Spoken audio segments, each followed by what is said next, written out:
Oke, Tribuners, sekarang saya bersama salah satu tamu penting hari ini, yaitu Bapak Herman Effendi. Beliau sebagai Ketua DPRD Kabupaten Merangin. Jadi beberapa waktu lalu itu nama Herman Effendi ini cukup ngangkat, cukup banyak dicari orang setelah beliau melakukan pencarian kepada 3 atau 4 ya? 4 orang. 4 orang warga anak Merangin yang sempat hilang di Jakarta. Jadi ini sekarang beliau sudah ada di kantor Tribun Jambi. Selamat malam, malam. Selamat malam. Terima kasih kepada rekan-rekan Tribun Jambi yang sudah berkesempatan untuk membawa saya wawancara pada malam hari ini. Terima kasih. Oke, Bang Herman, kita mulai ceritanya nih. Ketika ada anak Merangin yang hilang, yang kemudian abang cari, cerita awalnya gimana bang? Abang tahu itu dari mana? Iya, begini. Jadi kita ini, saya dari dulu memang hobi penggiat sosial. Saya juga pencinta media sosial dan sering membaca media online. Ya. Nah, hasil dari pembacaan media online, pada waktu saya kejadian anak-anak kita Merangin, ada berita di online itu 4 orang anak Merangin meninggalkan yayasan Nurul Iman. Ya. Nurul Iman Di Jakarta. Di Jakarta, Kramat Jati, Oke. Jakarta Timur. Nah, karena saya juga berpikir ini anak harus dicari kalau memang tidak kembali ke yayasan. Ya. Nah, pertama yang saya lakukan karena mengingat saya juga pernah dinas di Jakarta. Lebih kurang 6 tahun saya dinas di Batalion Jenis Konstruksi 11, Ya. Dobda Gabigra di Jakarta Timur juga, di Ya. Jatinegara. Oke. Nah, karena maka saya membuat kesimpulan di saat saya melaksanakan dinas di Jakarta bersama teman-teman Komisi 1, 2, dan 3 di kementerian. Saya menyempatkan hadir setelah saya melaksanakan dinas, saya ajak staf saya untuk turun ke di mana tempat yayasan tersebut. Ya. Sehingga alhamdulillah saya selaku Ketua DPRD yang ikut juga peduli, selaku juga orang Merangin, saya turun ke lapangan. Oke. Saya mencari yayasan sesuai dengan nama yayasan itu dan alhamdulillah yayasan itu dapat dan beralamat di Kramat Jati, Jakarta Timur, Yayasan Nurul Iman. Ya. Setelah saya nyampe di yayasan, saya melihat suasana yayasan cukup bagus. Anak-anak juga yang dididik di sana juga sumringah, ceria. Dan saya berpikir ini yayasan tidak ada permasalahan. Ya. Saya berpikir ini anak-anak Merangin yang mungkin tidak betah di yayasan itu sendiri. Oke. Tentulah saya terpanggil. Hari itu juga saya dilayani, diterima oleh pengurus yayasan. Saya langsung masuk di ruang tamu yayasan, Ya. di kantor yayasan. Sehingga pada hari itu juga saya membuat keputusan, saya ajak orang yayasan pergi ke Polsek Kramat Jati. Nah, membuat laporan Oke. kehilangan daftar pencarian orang hilang. Ya. Saya langsung dengan pengurus yayasan ketika itu ke Polsek, saya bikin laporan kehilangan sehingga hari itu kita belum bisa menemukan. Kita break. Hari Kita pertama berpikir, pencarian itu tidak menemukan. Ya, tidak menemukan. Kita Oke. break, kita wedding, kita istirahat. Ya. Nah, itu.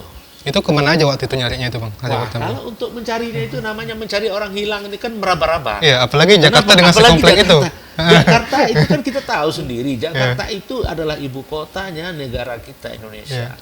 Tentulah kota itu lebih besar daripada kota Jambi. Iya, betul. Saya berpikir seperti itu. Nah, ini kan untuk kali pertama saya hanya mengecek yayasan itu sendiri karena saya meyakinkan yayasan itu tidak ada permasalahan. Hari kedua, saya kembali lagi mencari anak-anak itu. Oke. Saya mencari anak-anak itu di hari kedua, saya coba turun ke terminal Kampung Rambutan. Kenapa? Karena akses dari Kramat Jati ke terminal Kampung Rambutan itu sekitar 2,5 kilo lah. Oh iya. Nah, mungkin kemungkinan anak-anak itu bisa jalan kaki ke terminal sehingga mereka mencari kendaraan untuk mereka mungkin pulang ke Jambi. Ya. Nah, nyampe di terminal, saya cari di terminal, saya koordinasi dengan para Babin Kantimas, Bapak Babinsa, dan juga pegawai-pegawai Dinas Perhubungan yang ada di terminal tersebut. Ya. Saya melaporkan kepada rekan-rekan saya sampaikan dengan teman-teman petugas yang ada di terminal itu bahwa kedatangan saya ke terminal ini adalah mencari anak-anak kami Merangin yang keluar dari yayasan dan tidak kembali ke yayasan. Oke. Di Kramat Jati, di Kampung Rambutan itu sendiri, di sana ada rumah namanya rumah singgah. Ya. Yang mana rumah singgah ini adalah tempat anak-anak jalanan, tempat orang-orang yang memang tidak ada tempat dan mereka bisa untuk sementara singgah di sana. Saya datangi dengan pengurusnya, saya sampaikan dan hari itu kita tidak mendapatkan hasil. Dan ada salah satu petugas mengatakan kemarin ada anak sekitar 4 atau 3 orang jalan kaki. Apakah itu? Nah, itu tidak menjadi kekuatan di hari itu.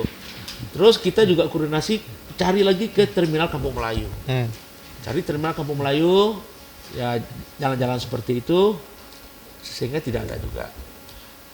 Hari kedua tidak ada hasil. Itu. Hari kedua tidak ada hasil.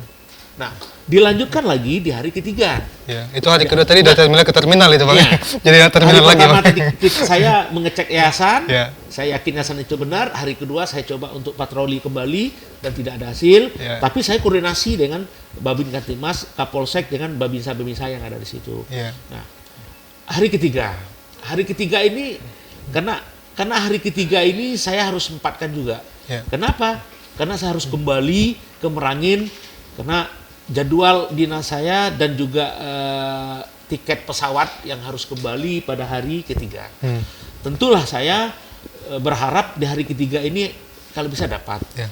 Nah, di hari ketiga saya coba untuk mencari, saya langsung ke yayasan yang ada di Kramat Jati di Jakarta Timur.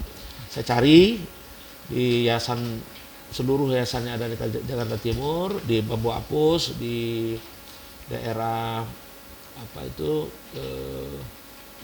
Cilangkap, masuk ke dalam sana. Saya coba untuk mencari, saya sebarkan foto-fotonya. Ya. Dan alhamdulillah pagi saya selesai mencari itu sore. Ya. Pagi dapat telepon. Salah satu senior saya juga, Abang Agusman, beliau juga pengurus Balerik, Yayasan Balerik. Yang mana Yayasan Balerik ini adalah yayasan yang mengurus para anak-anak jalanan se-Jabodetabek. Nah, Abang Agusman ini juga orang kita Jambi, kalau nggak salah orang kita Kerinci. Ya. Nah, beliaulah yang telepon saya pagi di jam 8 karena saya harus pulang ke Bandara Bungo via Jakarta, Soekarno-Hatta, itu pada jam 1 siang. Oh. Nah, dan alhamdulillah saya coba kejar langsung pakaian sudah kita siapkan untuk kembali ke packing. Kita ada packing, masukkan ke tas. Yeah. Karena kita harus kembali ke Merangin pada pukul jam 14.00 pesawatnya. Sekalian kita harus mengecek anak-anak itu di panti sosial yang ada di Bambu Apus. Yang mana yayasan itu bernama Yayasan Handayani. Handayani yang di bawah di Kementerian Sosial Republik Indonesia. Bertepatan pada hari Minggu. Nah, hari Minggu kita sampai di yayasan tersebut. Kita ketemu dengan salah satu pengurus yayasan itu dan kita kasih biodata kita. Saya sampaikan dengan pengurus yayasan bahwa saya adalah ketua DPRD Kabupaten Merangin. Saya mencari anak-anak kami yang tidak kembali dan informasinya ada di sini, Ibu. Dan Ibu itu mengatakan betul ada. Tapi Bapak hari ini hari Minggu, tidak bisa kita berurusan. Oke Ibu, kita tahu ini hari Minggu. Tidak jadi persoalan bagi kami. Kami ingin melihat betul tidak anak-anak ini anak-anak Merangin. Kita memastikan itu ya? Iya, saya bilang betul nggak ini anak-anak Merangin yang 3 orang ini? Ya. Karena kan kemarin awalnya 4 orang yang keluar, 1 kembali. Nah 3 yang tidak kembali. Nah yang 3 inilah di yayasan itu. Nah maka saya sampaikan dengan ibu pengurus yayasan itu, saya mau melihat cross check, saya bilang karena apa? Karena ada salah satu ibu daripada anak-anak yang 3 ini sakit dan bahkan stroke memikirkan anaknya tidak kembali. Setelah dia mendapatkan informasi anaknya tidak kembali, ibunya stroke. Stroke. Nah, sampai saya ceritakan itu di ibu yang ada di yayasan tersebut. Jadi saya pikir saya bilang sampaikan Bu supaya bisa untuk mengobati ibu yang dari anak-anak ini yang sakit. Nah, dan alhamdulillah saya langsung buat video, rekaman video. Saya langsung kirim ke Kabupaten Merangin. Saya langsung telepon. Sebelum saya ketemu anak-anak itu, saya sudah telepon Bapak Bupati Merangin. Kenapa? Karena beliau adalah orang yang dituakan di Kabupaten Merangin dan saya punya hak untuk melaporkan ke beliau karena beliau juga bupati. Saya sampaikan dengan beliau dan beliau sampaikan, Pak Ketua DPR, anak-anak kita tolong bawa kembali ke Merangin dan nanti kita akan sekolahkan di Merangin saja. Jadi itu pesan Pak Bupati dan Pak Bupati juga kita koordinasi. Setelah saya koordinasi di yayasan itu, jadi yang mendapatkan anak-anak ini, yang mengamankan anak-anak ini itu Komnas Perlindungan Anak. Nah, yang mana, ketika mereka terlantar itu mereka diamankan oleh Komnas PA. Ya, Komnas PA ini kan kita kan lebih tahu dan lebih kita kenal Om dan Bang Aris Merdeka Sirait yang menjadi ketua Komnas Perlindungan Anak ini. Sempat 3 malam sih anak-anak ini di kantor Komnas Perlindungan Anak ini. Setelah 3 malam di yayasan di Komnas Perlindungan anak ini barulah dikasih ke yayasan. Dititipkan ke sana ya. Itu kronologis ceritanya. Nah, jadi kami juga waktu itu mengucapkan terima kasih juga kepada Komnas Perlindungan Anak, kepada Bang Aris Merdeka Sirait, dan juga kepada Panti Sosial Handayani, Yayasan Handayani di bawah Kementerian Sosial Republik Indonesia pada hari itu. Dan kita serah terimakan anak-anak itu sesuai dengan berita acara.